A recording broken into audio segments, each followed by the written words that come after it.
Welcome to today's edition of Crypto Corner at InvestorIdeas.com. News on what's driving the cryptocurrency market. Well, welcome to the show, Adam and Cole. For listeners that aren't familiar with Coinos, can you talk to us about how you started in the crypto space and Bitcoin space and how you came up with the concept of Coinos? Yeah, Coinos, I guess, is going on more than 10 years old now. I got into Bitcoin in 2011 and just got really excited about the whole idea of it after I convinced myself that it was the real deal. And I moved to Vancouver from Edmonton in 2012, and I started a Bitcoin meetup group. And so a bunch of people were just meeting up regularly, discussing Bitcoin, trying to figure it out and what the implications are for the world and all that. And one of the ways we thought would be effective to get the message out and let people know about it is to start getting merchant adoption so that people could see that Bitcoin's not just a Ponzi scheme or an investment on the internet that people are putting money into, but it's a real kind of payment technology. So started talking to business owners and seeing if they would be willing to try accepting Bitcoin for a payment for their goods and services. And Coinos was just a simple tool back then for people to put in their Bitcoin address and then enter the sale amount for whatever it was they're selling, to enter that in dollars, and then Coinos would convert that to the equivalent amount in Bitcoin by looking up the exchange rate, and then it would record all the transactions you receive as a business owner. So if someone was paying you for a coffee or a muffin, or you're running a restaurant and someone wanted to come in and pay with Bitcoin, you would punch it into Coinos. They would send the payment to your address, and it would tell you in dollar terms what you received, and then keep track of all that for accounting.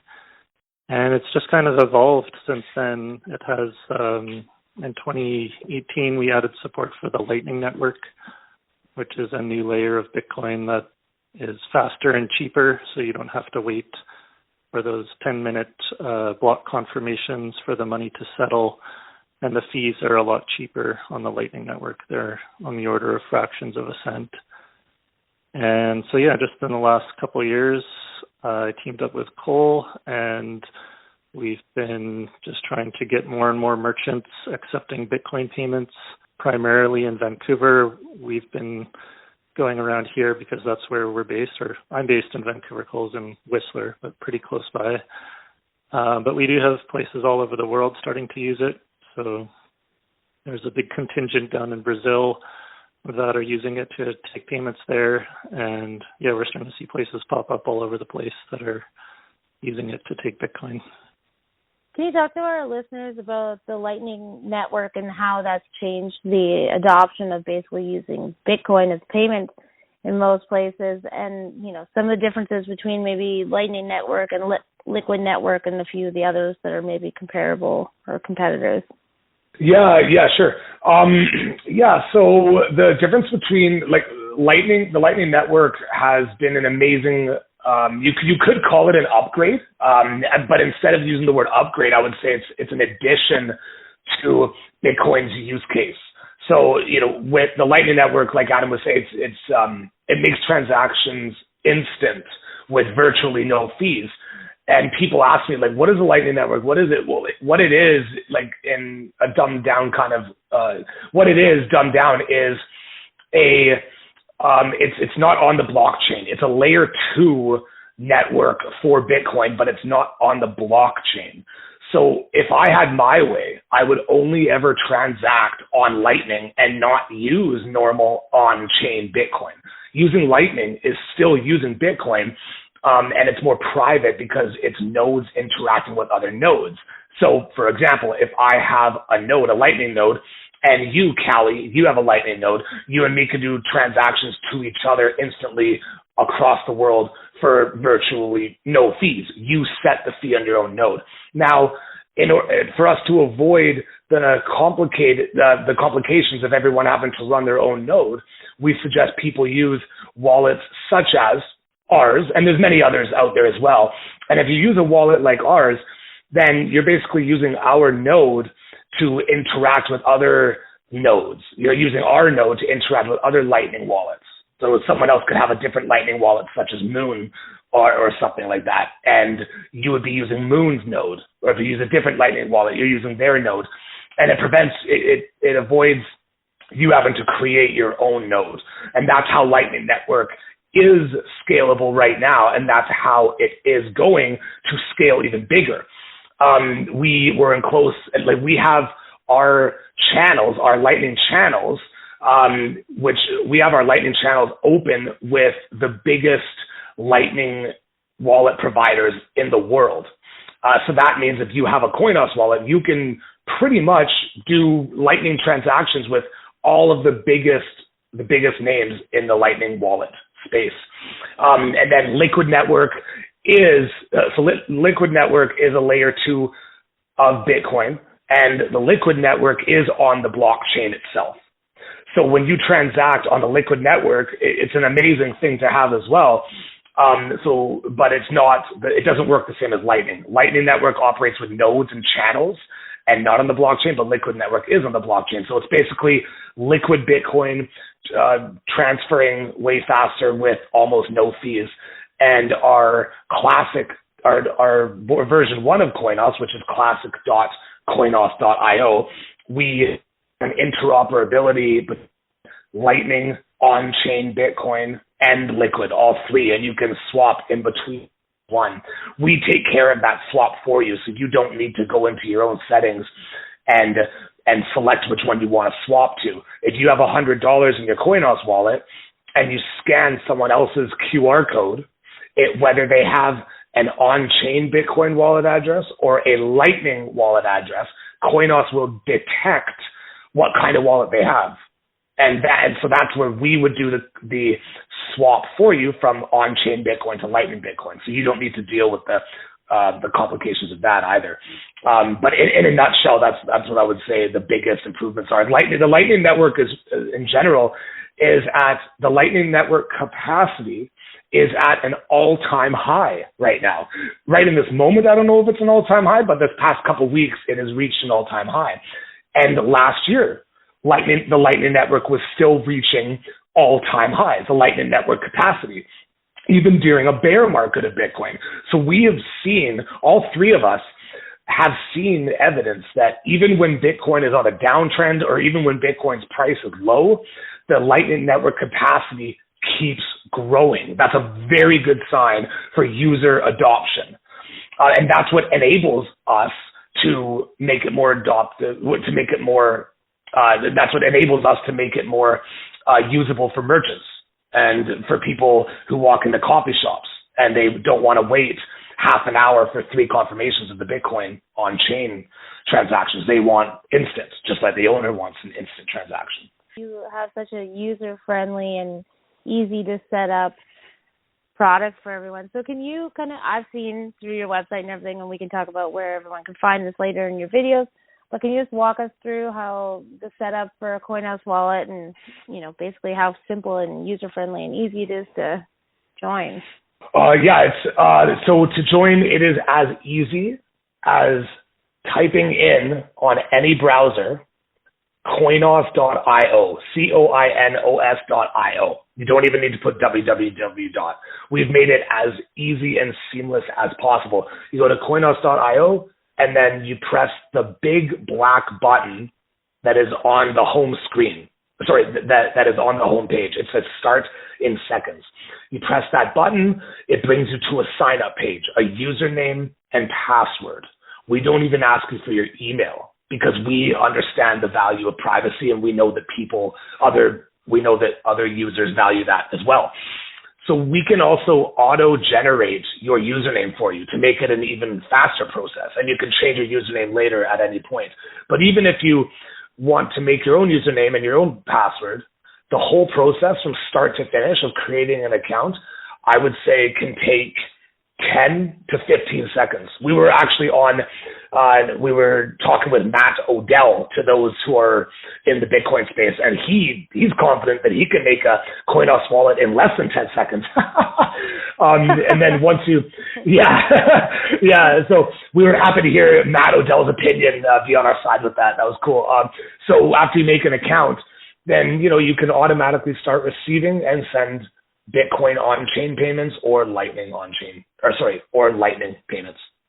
So as far as your lower fees and that whole process goes, can you talk to us about how you guys are able to offer that compared to some of the other competitors out there?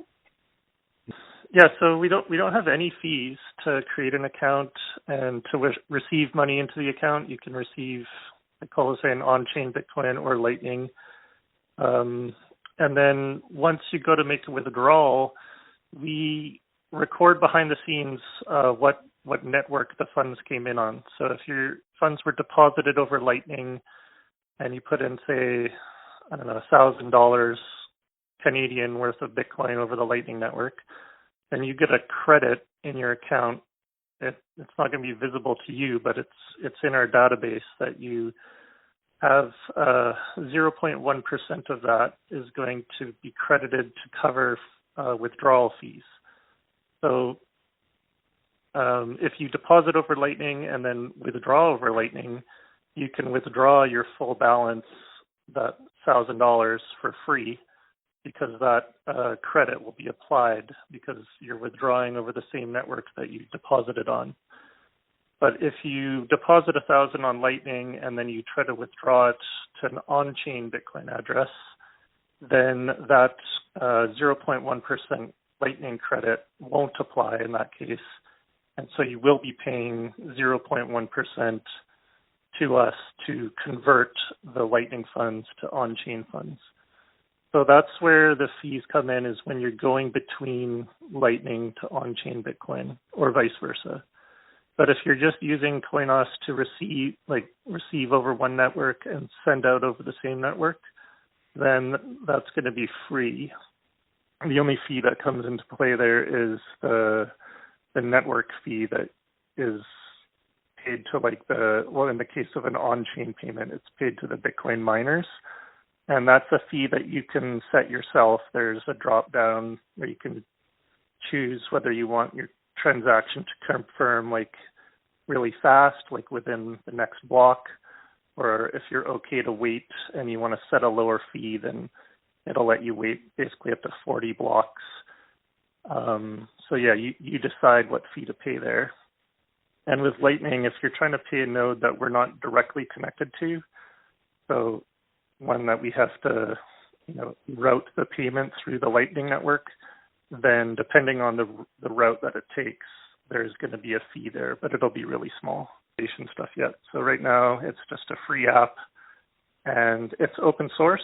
So anyone can run the Coinos code on their own server. You don't have to use it at our website. You could run it at home. You could put it at your own domain. You could take the code and modify all the branding and the look and feel, kind of like hosting your own WordPress blog or something if you wanted to run your own Coinos instance. What is your mission statement at current? I think definitely our listeners would love to hear that. So that's our, we're big believers in it because we understand the basics of market cycles. So the investment part of it is a big motivator, of course, right? And, we're not here just for price increase going up. We're here for the technology behind it as well. And that's our motivation. We know that the more adopted we make it, it's going to bring more users into the Bitcoin space, Bitcoin and Lightning and Liquid space, and it's just going to drive more adoption into Bitcoin. I've onboarded many people onto the Bitcoin network, onboarded as in I've orange pilled many people into buying sizable, medium-sized amounts of Bitcoin, and that's from showing them that, hey guys, look, you can spend it here, you can spend it there, you can go to a butcher shop, you can get your hair cut, you can go to multiple different kinds of restaurants, you can get your boat repaired, you can rent an exotic car, you can get your windows changed. Like, there's so many different things you can do with paying with Bitcoin without needing Visa as a middleman. I mean, it's okay. The fact that we do have Bitcoin Visa cards today that we can use, I think that's great for overall adoption. But to not need Visa is an even bigger step towards adoption because a lot of people value privacy. So that's a big part of our motivation there. Yeah, and I know where it's going with, like, the Lightning Network capacity, the fact that Bitcoin's hash rate kept reaching all-time highs even during the 2022 bear market. And even right now, the Bitcoin hash rate is increasing. So the market does not need to be going up for Bitcoin's network and the Lightning Network to increase in strength and security. So I'm very grateful for those reasons. When you talk about that you have open source, do you have a lot of different other technicians or anyone that's helping you develop within the code and everything for you guys as well? Or is that just free to use for them to download? Yeah, over the years we've had a number of different contributors, and I've had other contractors in the past that I hired to help build the code to where it is today. I'm the main developer still, and lately it's mostly just been me plugging away at it. But yeah, we do have other people using it in other countries and who are starting to download it and set it up on their own servers. So I'm consulting with a few different people to get them their own Coinos instances. And then the idea is, at some point they'll be able to contribute back. So if they have new features that they want to develop that are specific to their region or to their customer base, then they'll be running like a fork of our code. And then if they make improvements or hire people to develop that, then it all comes back. Like, we can pick and choose, some of those improvements that we want to bring back into Coinos. That's the beauty of open source, is that you get people from all over the world developing things, and you can share and develop, better products for everyone. So I'm a big proponent of open source software. You have Coinos all over the world, and you're being adopted in lots of different places. Obviously, you're based in Vancouver. Can you talk to us about some of the differences of what you're seeing, home-based versus, I know obviously, in Miami is a big adoption area. What are some of the statistics that are coming out of BC I'd be curious about, and then what are you seeing in some of the other places? One thing I can mention is the difference between here in Vancouver and down in Brazil is just the method that we're using is a little bit different for people to take payments. And for the merchants, the way they use the app is a bit different. So here we've been encouraging most merchants to just have a QR code printed off on a sticker, and then customers will go in and scan that sticker, and it takes them to the merchant's Coinos profile page. So every Coinos user has a username, and if you go to coinos.io / that username, like in my case it's coinos.io / Adam, would take you to my page. And the customer that's visiting that page will see a button to pay the merchant. So they can click pay and then enter in the amount they want to send. And then there's an option to add a tip in some cases. Merchants can decide whether they want to prompt for a tip or not. So a lot of them will ask, do you want to add 10% or 20%? There's different buttons that you can choose your tip. And then the customer will just, send the funds. And the merchant will, in our case in Vancouver, the merchants will have a printer that we give them that prints out a little piece of paper with the amount that they received in dollars. So they'll see this piece of paper come out that says, oh, you just received a payment for $6. And that's how they know that they got paid. But down in Brazil, most of the merchants there are using just either their phone or they have a tablet, and they're doing the payment on that device. So instead of the customer coming and scanning a sticker, the merchant is going to initiate that payment by bringing up their tablet and then typing the amount in there, and then getting the customer to scan the QR code and pay it that way. How has it been, the feedback from merchants, like setting up in stores? Just curious from like a Vancouver perspective, has it been easy to get, whether it's like a coffee shop or a restaurant or whatever, to say, yes, we're definitely interested in that, or has it been a bit of a technology hump to get over for them to adopt new ideas? Yeah, sure. So I would say 90% of the people we approach are no coiners. So a no coiner, for those listening who don't know what that means, that just means someone who doesn't have any Bitcoin and they're not invested in it. So we do get, me and Adam both, we get lots of practice with how to talk to these kinds of people. And the most effective thing to say, I mean, just in my personal opinion and what's been working for us, the most effective thing to say to merchants is that we guarantee you more sales. And we can literally give that guarantee because we give your business, if you want to use us to accept Bitcoin payments, we give your business free marketing / promotion on all of our social medias. We have map websites such as btcmap.org. There's other map websites that we post the businesses on, but the one that we find is the most effective is btcmap.org. So when we do things like that, and also we promote the businesses in our Telegram group chats. Telegram is phenomenal for good quality engagement from the Vancouver Bitcoin community. And in other cities, in other countries that are using us as well. I'm promoting our stuff in other countries that have communities using our business as well.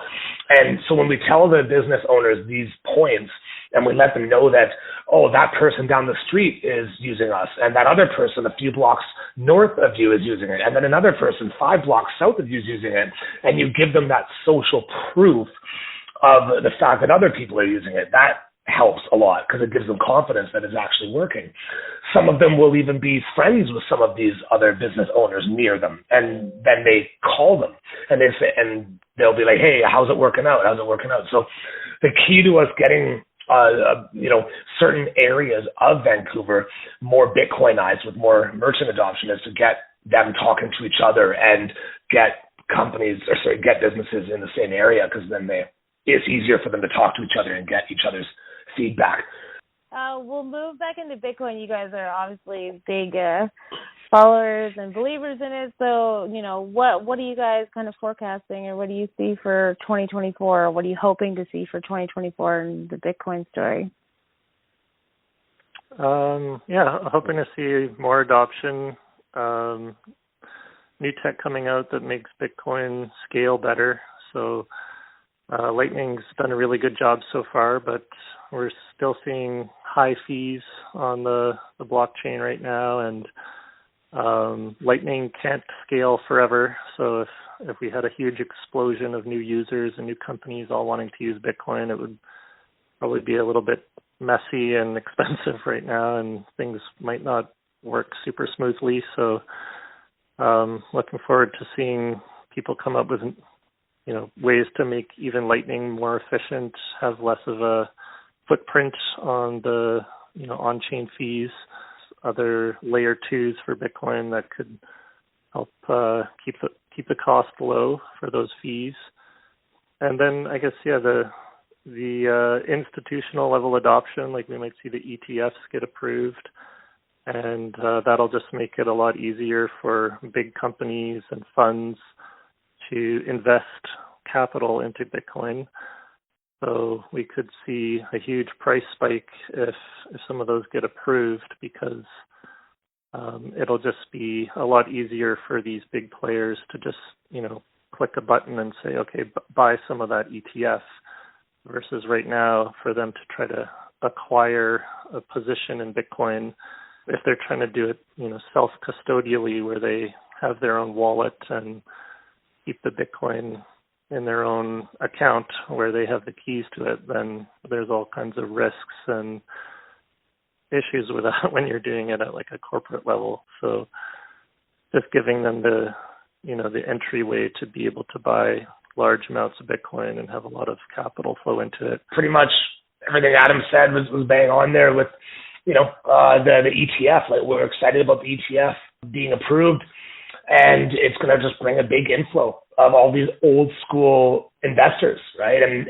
BlackRock and Fidelity and Grayscale, ARK Invest, like the biggest companies who are applying for the ETF, they have tons of old school people in their companies. So those people are going to now have an easy way to invest in Bitcoin. I myself, I'm not going to put my money in an ETF, right? I'd rather have my Bitcoin in cold storage, right? And me and Adam teach people about cold storage. Yes, we are a custodial wallet, no problem, but we do teach people about self-custody, and we teach people about cold storage. So, but I know that the ETF news is going to bring a big inflow into Bitcoin, a big inflow of money. And when people realize the difference between Bitcoin and other, cryptocurrencies, when people realize that difference, they are more so, they're more inclined to get into it, right? And I'm very positive about the future. I can't say I know what's going to happen. There's no guarantees of anything, obviously, except death and taxes, obviously. But we are very, very confident about the future, long-term and short-term of Bitcoin. Yeah.